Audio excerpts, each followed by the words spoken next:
Hey, it's Whitney from EcoVeganGal.com and welcome back to Healthy Organic Vegan on a Budget series in which I'm giving you 30 videos to help you eat well without spending a lot of money. And today's video is all about low-calorie plant-based meals.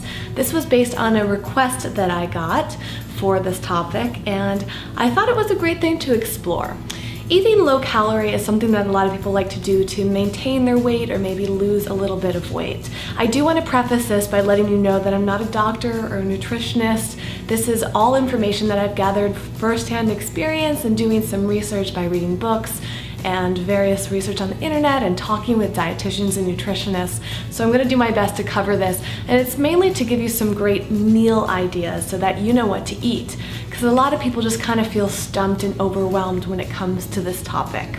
So number one, when you're trying to eat low calorie, it's really about focusing on whole foods and eating mindfully, cutting back on the processed foods. So cutting back or completely eliminating oil, really reducing salt, and avoiding refined sugars, really anything processed. So I know it's very tempting as a vegan to want to eat the faux meats and the dairy alternatives and all of these sweets and oily fried foods and all of that. If you're trying to lose weight or maintain weight and actually just have overall great health, it's really important to focus on the whole foods most of the time. So some things that you can focus on are really having a lot of fresh fruits and vegetables, grains, seeds, maybe some nuts every once in a while, although those can boost up the calorie and fat content. And really focusing on fibrous foods that have a lot of water in them, foods that are gonna fill you up and keep you satisfied, right? One problem that a lot of people have is that they eat foods that don't have a lot of nutrient value or fiber, which would usually be the processed foods, and that will leave you wanting to eat more. And if you eat foods that are really oily, that can be a problem too for your taste buds, and salty foods are gonna make you want a lot more food, sweet foods make you want more food, so that's why it's all good overall to just focus on these fresh foods. So where do you begin with this? Let's start with breakfast. So breakfast, one of the best things that you can have is oatmeal. It's incredibly filling, and if you're gluten-free, you can get some gluten-free oats. You can get these in bulk, which will be one of the less expensive routes to go with it. And oatmeal can be had warm or cold. You can make your own cereals, you can make your own granola with it, and you can get really creative with different toppings. You can put different types of fresh fruit, maybe a little bit of dried fruit, although that can boost up the calorie count sometimes. I would really focus on things like fresh flavoring. So cinnamon is fantastic on oatmeal. You can make your own homemade applesauce. Phenomenal right there. Just get creative, try different fruits on top, and you'll find that it's really, really filling. You could even make your own type of milk. You can make milks from nuts and seeds and grains and add it all in together. It can be really inexpensive that way. Smoothies can be had too for breakfast, although sometimes that can get really high in calories very fast, so you want to be mindful of what you're putting into it, what type of milk alternatives if you're using them, juices, any type of fruit. Some fruits are going to be high calories than others, so you might want to look online or in certain books, find out what the calorie count, and if you're really focusing in on that, make note of what you're adding into your blender. Salads are of course phenomenal. They're filling. You get tons of fresh vegetables. You can add in fruits and legumes and grains as well and get really creative with this. If you're staying low calorie, it's really helpful to focus on your dressings, right? So first of all, it would be making your own dressings, which is also less expensive, but really simplifying it. So not relying on things like oil and sweets and all these extra things that we can throw in to make it creamy.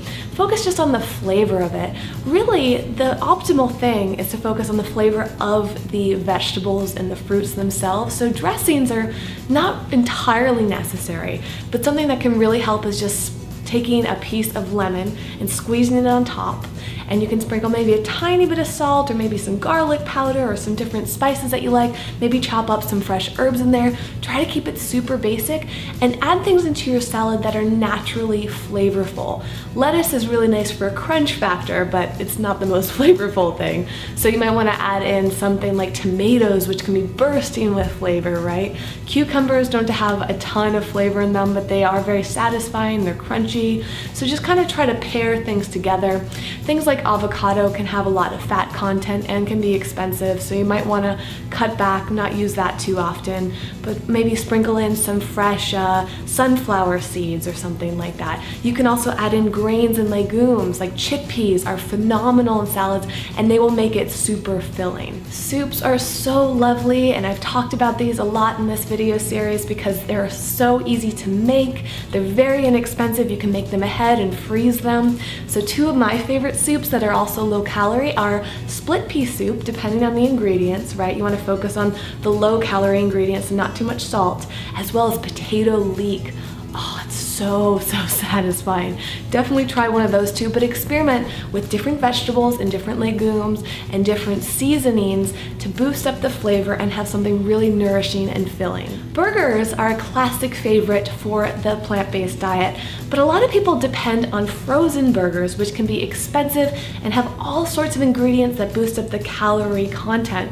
So I really advise you to make your own, and you can make a bunch and freeze them so that they're ready ahead of time. You don't have to always be making them fresh every single time you want them.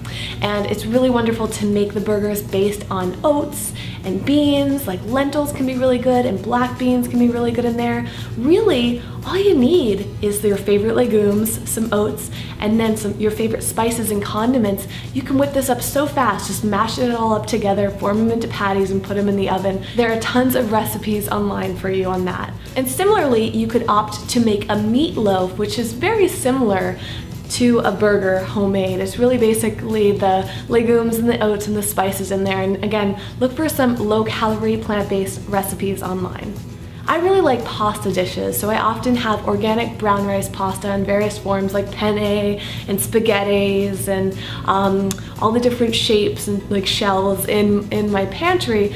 But one thing that can be really wonderful of low-calorie meal, if you want that kind of pasta experience, is spaghetti squash, right? You don't have to buy it out of the box. You can just get it fresh from the garden, the farmer's market, the store, an organic spaghetti squash. You bake it, and when you scoop it out, it actually has almost like a spaghetti-like consistency and quality to it, and you can use it just like spaghetti. So put your marinara sauce on it, make a homemade sauce for it, and mix it in with other veggies, and you've got this great Italian dish that is really low calorie and very inexpensive. Now I could go on and on, but I want to wrap this up with lentil tacos or lentil sloppy joes.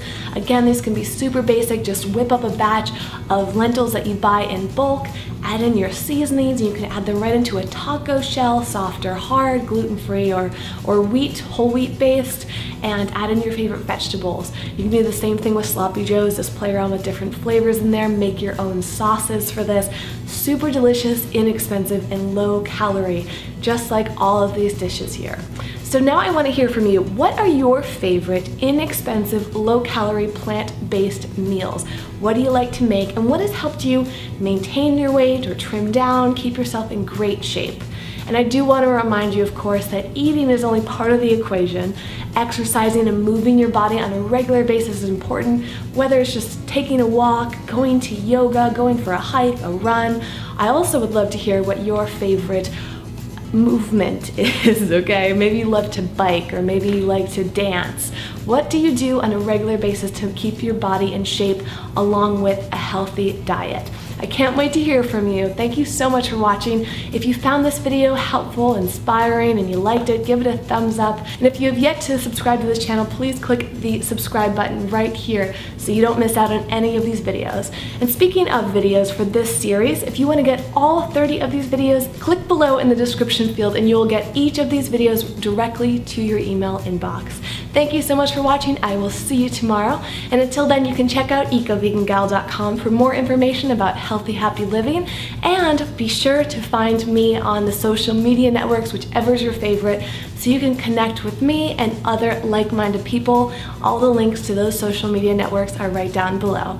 Thank you so much for watching, and I will see you tomorrow. Bye. Up to my upcoming ebook on the same topic. In this video, I'm going to give you some simple tips for how to wash your produce.